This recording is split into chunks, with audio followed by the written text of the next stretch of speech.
네, 안녕하십니까. 제가 그동안에 그 동양의학하고 성경 원문 번역, 이걸 동시에 했었어요. 그러니까, 사람들이 헷갈려요. 그래서 아예 이번에 약초 TV 채널을 별도로 하나 만들었습니다. 저는 예, 전문적으로 약초만 계속 강의할 예정입니다. 어, 하여튼 뭐 약초를 설명하기 전에 이 약초가 언제부터 시작됐나 그것부터 간략하게 좀 말씀드리겠습니다. 인류의 시작이 뭐 정확하게 언제부터다라고 말한다는 게 사실 힘들어요. 현대의학이 없었던 아득한 그 예전으로 거슬러 올라가 인류의 그 질병 치료에 아주 절대적인 치유 물질로 쓰였던 재료이죠. 어찌됐든 간에 인류는 그 생존해야 하는 생명체이기 때문에 살아가면서 크고 작은 질병들이 생겨났을 것입니다. 이러한 질병에 대처하는 나름대로의 그 노하우가 축적이 돼가지고 수천 년 동안 내려온 것이죠. 뭐 문자가 없었던 시기라서 뭐 입으로 전하는 뭐 구전 또는 뭐 동굴 안에 그 암벽 거기다 그림 형태로 나타내고 또는 뭐 여타 다른 방법으로 후손들에게 이렇게 전해졌을 것이다 이렇게 생각이 됩니다. 뭐 예컨대 참견의 몸이 상해서 감기에 걸려가지고 어 이렇게 감기 걸린 상태에서 고춧가루가 들어간 얼큰한 음식을 먹었더니 감기가 낫더라. 라는 그 경험을 입에서 입으로 이렇게 전해졌을 것이고, 고추의 성질은 그 발산하는 효능이 있는 것이죠. 내부로 들어온 찬기운을 발산을 통해서 찬기운이 밖으로 빠져나가면서 병이 낫는 것입니다. 당연히 그 병원체인 바이러스도 함께 빠져나갔을 나가지 않겠습니까? 문자가 없을 시에는 그 고추의 기능을 알 리가 없죠. 그냥 먹으니 낫더라. 뭐 이런 식이죠. 지금 문자가 없을 시에는 뭐 입으로 이렇게 전하기 때문에 그 노하우가 널리 퍼지지 못하고 가족이나 뭐 자기 친척 아니면 주위 사람 한 작은 집단 안에만 이렇게 전달이 되지 널리 그 노하우가 퍼지지 못한다는 얘기입니다. 이제 드디어 문자가 만들어지고 이런 물질을 연구하고 또 논리적이고 체계적으로 정리해서 세상에 널리 알리는 계기가 된 것이죠. 그게 이제 학문이 된 것이죠.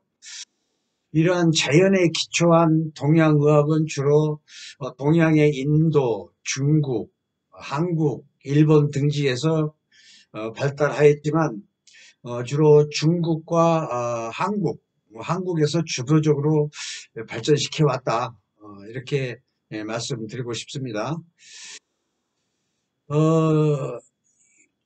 그 역사를 본다면 2000년 전 원전 의서라고 할 수 있는 신농 번초경을 말할 수가 있죠.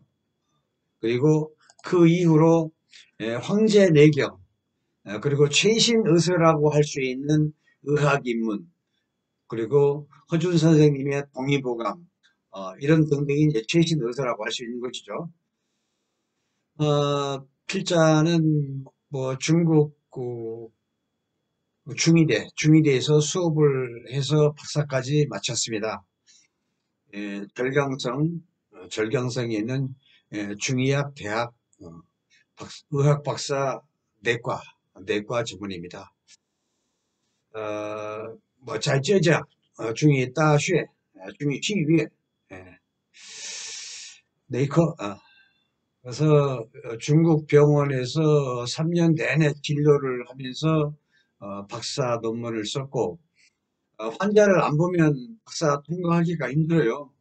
중국은 인민들이 워낙 많기 때문에 그렇습니다. 의료진은 좀 부족하고 중국 사람들은 각기 뭐 어떤 전공이 됐든 박사까지 가는 사람이 거의 없습니다. 그래서 드물어요. 그나마 이제 의료는 조금 그래도 몇 명 뜨문뜨문 있는데 다른 전공은 거의 없습니다. 공산주의에서 박사, 교수 뭐 이런 사람들의 월급이 일반 노동자보다 약간 더 받는 것은 사실입니다. 그렇지만 약간 더 받으려고 힘들게 고생하지는 않는다. 이런 분위기 때문에 의료진이 절대 부족하다. 이렇게 말할 수 있는 것입니다. 인구는 많고 의료진은 부족하고 그래서 어, 석사는 그렇지만은 박사 3년은 무조건 환자를 봐야 돼요. 그리고 논문 통과를 해야 가능합니다.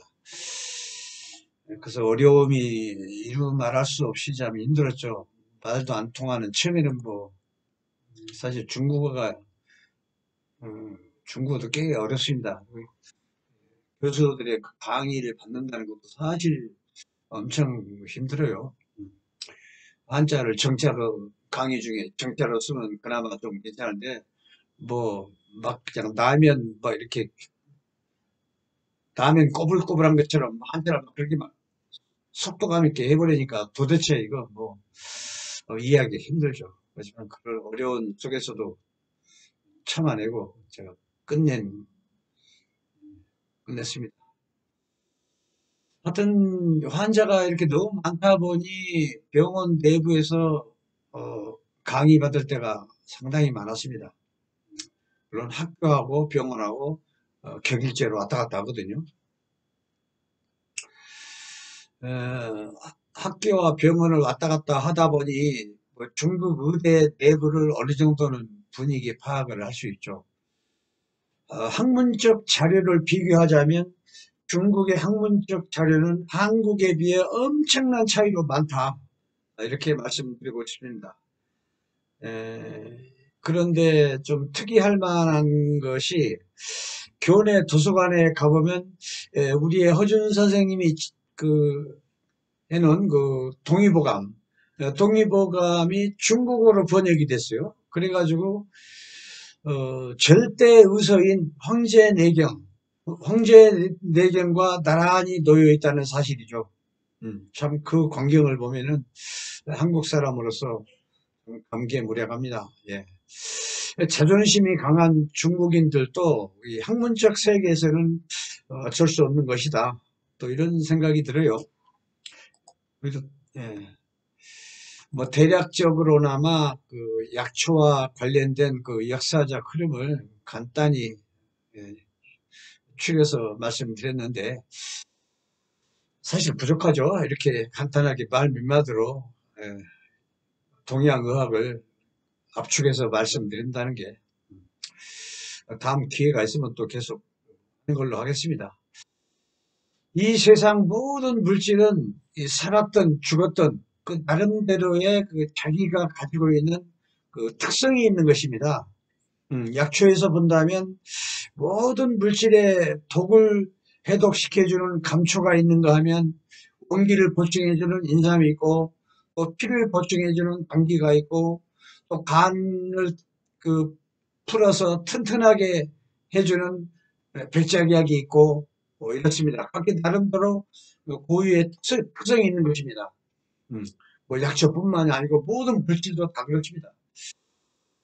그래서 이 산이나 들에서 채취한 약초를 곧바로 쓸 수 있는 게 있고 있지만 일정한 형식에 따라 약초에 있는 독을 제거한 후에 써야 하는 약초도 상당수가 있다는 얘기입니다.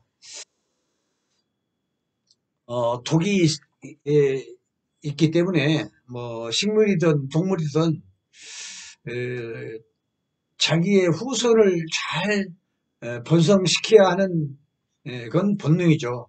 그래서 방어적 수단으로 나름대로의 각기 그 특성이 맞는 그런 독성 물질이 있다는 얘기입니다. 근데 매실을 한번 보죠. 매실의 특성. 매실은 자기의 그 후손이 씨앗이다. 씨앗. 이 씨앗이 성장하기까지는 음, 굉장히 외부에서 영향을 받을 수 있는 안 좋은 악영향, 그러니까 뭐 세균, 병균 뭐 이런 따위를 방어해야 하는 그런 그 특성이 있습니다. 그래서 이 씨앗이 여물 때까지, 그래서 촉매실 때는 뭐 성장기죠. 그러니까 이 촉매실이 되는 여기까지는 이 씨앗을 보호해야 하기 때문에 외부로부터 그 어떤 해로움을 방어하는 그런 보호 수단이 있다는 얘기입니다. 그 수단을 가만히 보면은 수렴 작용을 발휘해서 방어를 하고 있다. 이렇게 보이는 것입니다. 수렴이라는 건 이제 한자 말인데, 그래서 전문 용어라서 이렇게 쉽게 풀이를 하자면은 수렴은 거두어들이다. 모든 걸 거두어들여. 음. 그래서 있는 그 존재를 다 그냥 어떻게 표현을 해야 하나? 어떤 가지고 있는 특성을 다 그 거둬버리기 때문에 상대방의 그 가지고 있는 그 본질이 없어져 버려요. 그래서 이렇게 수렵의 특성 있는 물질 중에서도 특별히 그 작용이 뛰어난 것입니다. 이 매실은. 이렇게 수렴작용에 독특한 그런 독을 만들어서 내부로부터의 그 해로운 세균, 바이러스, 병원균에 대항을 하는 것입니다. 그래서 이 세균, 바이러스, 병균들은 이 수렴작용이 마치 핵폭탄 같은 그런 것이죠. 그런데 우리 인간한테는 이러한 그 작용이 어, 오히려 유익한 그런 면이 상당히 많습니다. 그래서 모든 약초가 이처럼 인간한테 뭐 유용하지는 않습니다. 이컨대 뭐 부자나 뭐 바나나 뭐 이런 이 같은 성질은 잘못 쓰면은 엄청 심한 부작용으로 다가올 수도 있는 것이죠. 예컨대 부자보다 더 센 초두. 초두는 옛날 그 원시인들이 동물을 잡을 때 화살촉에다가 그걸 발라가지고 쏘면은 그냥 직사를 하죠. 그 화살을 맞은 동물이 독 중에 아주 상독이죠. 어, 그런 그 독에 맞으면 직사할 정도로 동물이 그 정도로 강력한 심한 그런 독이 있는가 하면은 하여튼 그것도 층층이 하여튼 뭐 천차만별입니다. 이렇게 각자 가지고 있는 그 성질이 천태만상이기 때문에 자연 약초가 가지고 있는 각양각색의 그 성질을 앞으로 시간을 두고 하나하나 설명해 나가기로 하겠습니다. 수렴이라는 성질을 말하라면 즉 모든 걸 상대방 그 있는 그 물질, 본질을 싹 걷어버리기 때문에 그 본질이 완전히 없어져 버려요. 쉽게 말해서 바이러스다. 그러면 바이러스를 아예 다 말려 죽여버려요. 완전 시체를 만들어 버린다는 얘기입니다. 세균, 바이러스, 뭐 병원군 자체를 그 정도로 강력한 것입니다. 병균한테는 인간한테는 뭐, 유익하겠지만 그러나 그 씨앗이 그 다 성장해서 여물어지면 외부로부터 그 방어적 그 수렴 성질은 없어지고 이제는 반대로 과육이 달고 먹음직스럽게 노랗게 변하는 것이죠. 이제 씨앗이 여물어졌으니 성장기가 끝나고 촉매실에서 여물어졌으니 더 이상 씨앗의 발육을 걱정할 필요가 없다는 얘기입니다. 이제는 누구한테나 반대로 이 먹음직한 과일을 따먹게 해야 돼요. 그래서 이 씨앗은 먹지 않고 뱉어내니까 동물이 먹으면 뱉어내죠. 자손이 상하는 것이 아니고 오히려 널리 번성할 수 있다는 것입니다. 땅에다가 뿌리를 내리고. 예전 의원들은 이런 수렴성질의 그 성질을 이용해 전염병이 돌았을 때 지령이라든가 매실을 활용해서 전염병을 다스렸다. 의서에 보면 그래요. 동의보감이나 그 의학의문이나 황제내경이나 신농본초경에도 한결같이 수렴성질이 이렇게 많은 걸 거의 세균 바이러스 이런 거 물리칠 때 많이 쓰던 입니다. 그래서 지렁이는 뭐 열을 내리죠. 지렁이 토룡, 지룡, 뭐 지렁이, 뭐 용어가 그렇죠. 지렁이는 엄청 갑자기 열이 나는 걸 아주 효과적으로 열을 싹 내려주죠. 매실은 병원균을 수렴작용을 이용해서 병균을 잡는 것이고, 그러나 이 수렴작용 그대로 보존한 상태에서 그걸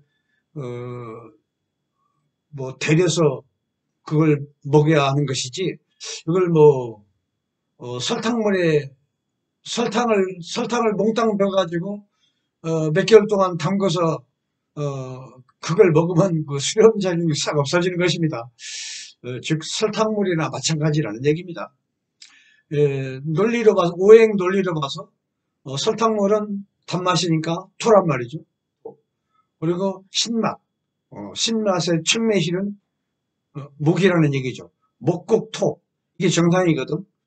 그런데 설탕물을 왕창 넣어버리면은 반대로 토가 목을 극하는 그런 거꾸로 되는 것이기 때문에 신맛이 싹 없어져 버려요. 그러면 그 효능도 전혀 기대할 수 없다. 이렇게 말씀드리겠습니다.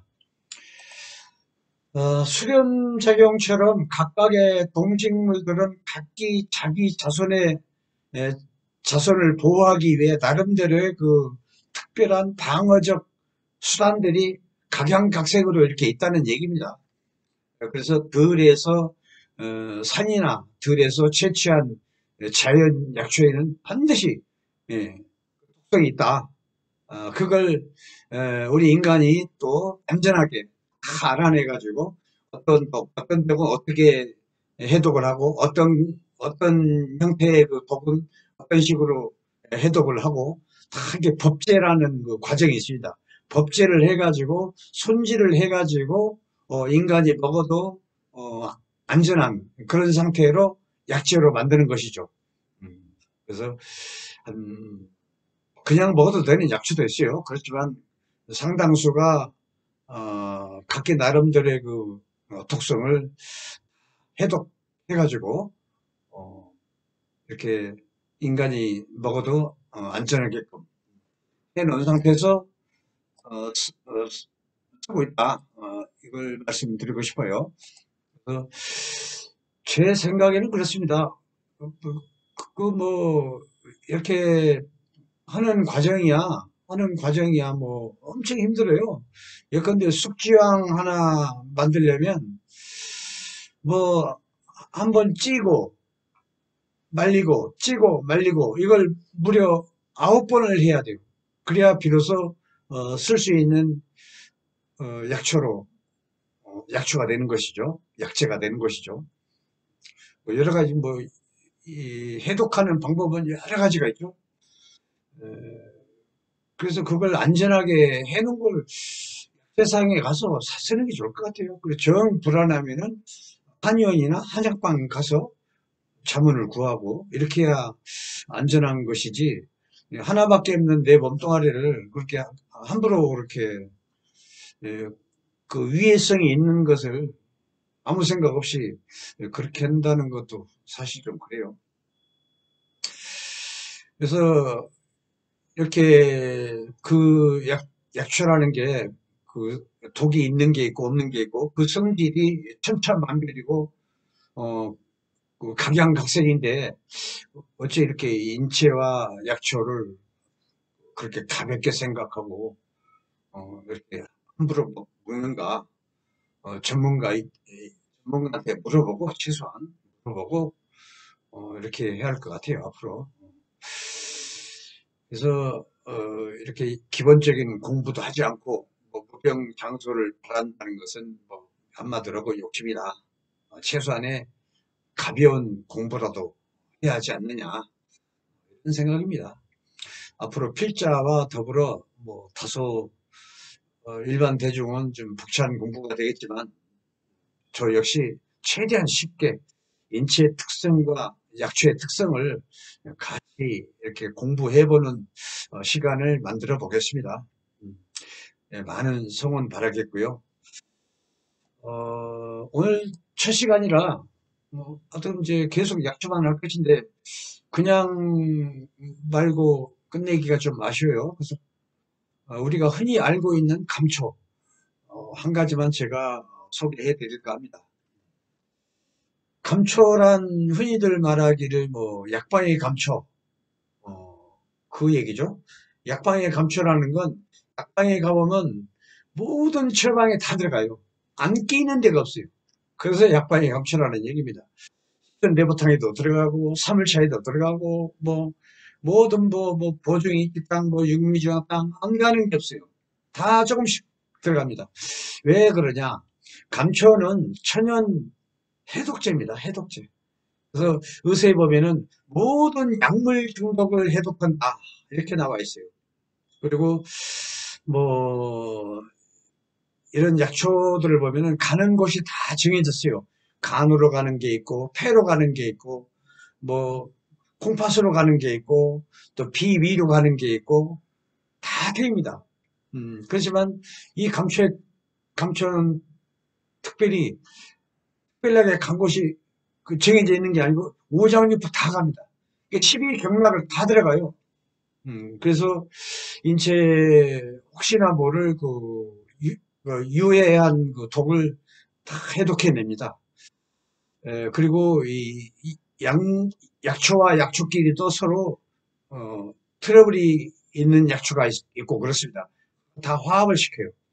그리고 사람의 그 뱃속, 비위를 화합을 시켜요. 그래서 비위를 그 화합을 시켜가지고 비위 허약한 사람을 비위를 아주 좋게 해서 식사를 잘하게 소화가 잘 되게 그렇게 해주는 특성도 있고 참 그저 해독한다고 그랬어요. 이 약초에서 말하는 그 독 그런 건 거의 열독이라고 봐야 돼요. 거의 부자라든가 뭐 이런 식으로 열독 열이 극렬한 거 그런 게 인체에 들어가면 막 따끔따끔하기도 하고 열이 팍 나기도 하고 초독 같은 건 피를 파고 죽을 수도 있고 그런 것이죠. 거의 그런 걸 알게 모르게 다 해독을 해냅니다.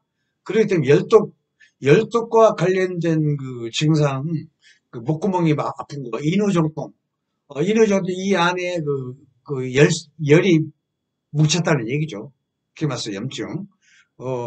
하여튼 염증, 이거 해독을 하는 데는 아주 선수입니다. 그래서 목구멍이 아플 때도, 감초를 생감초 한 주먹 해서, 주전자에 데려서 그걸 하루나 이틀 먹으면은 싹 없어져요. 신기하게. 그리고 심장이 남자들 거의 없는데 여자들 심장이 벌렁벌렁, 둥둥둥둥 그래요. 심장이 벌렁벌렁 둥둥둥 하는 그것은 심장 내부에 피가 부족해서 그런 겁니다. 그래서 허혈이 뜨는 거야. 그 심장이 왜 둥둥둥 벌렁벌렁 마치 그 놀랜 뭐 마냥 물고기 마냥 탁거리고 그러냐. 문서에도 그렇게 표현을 했어요. 음, 어항 속에 물고기가 있는데 어항이 물이 꽉 차 있으면 유유히 물고기가 다니는데 어항에 물고기가 바닥이 나면 물고기가 딱 물고기 물이 적으면 예, 표현을 그렇게 했어요. 의사에도 정확하게 아주 이해하기 쉽게 그렇게 표현을 했어요. 사람도 마찬가지야. 심장 안에 피가 부족하면 음, 막 벌렁벌렁 그러면서 허열이 솟구쳐. 그래서 아까 열 끄는 데는 아주 선선하고 그랬죠. 열을 맑게 시원하게 그러면 이제 벌렁벌렁 붕붕이 순간적으로 좋아지죠. 예, 그러나 근본적인 해결책은 안 됩니다. 이 심장 안에 피를 채울 생각을 해야 돼. 피 채우는 건 음식으로도 힘들고 그 양약으로도 피 생기는 양약은 없어요. 예. 오로지 이런 자연 물질, 약초 이거밖에 없어요. 제가 그래서 거기에 피가 생기는 뭐 당기라든가 뭐 숙주향이라든가 이런 게 여러 가지 물질이 있죠. 이걸 열심히 채워야 돼요. 이건 뭐 며칠 먹어서 피가 채워지는 게 아니에요. 음. 그래서 피가 채워질 때까지 장기간 뭐 보름이건 한 달이건 뭐 두 달이건 차로 이렇게 데려서 잡수시면은 소기의 목적을 달성할 수가 있고 그걸로 이제 오래 살 수가 있는 여건이 되는 것입니다. 사람이 피로 살고 피로 죽어요. 피로 병들고 피로 늙고 피 관리를 잘해야 돼요. 음. 그래서 그런 그 구체적인 방법은 다음 시간에 하는 걸로 하고 일단은 오늘은 감초의 그 기능 이런 걸 제가 말씀드리고 있습니다. 또 한 가지 마지막으로 이런 뭐 목구멍 아플 때 가슴 벌렁벌렁 할 때 뱃속에 뭐 화합이 안 돼서 소화가 안 된다거나 체한다거나 이럴 때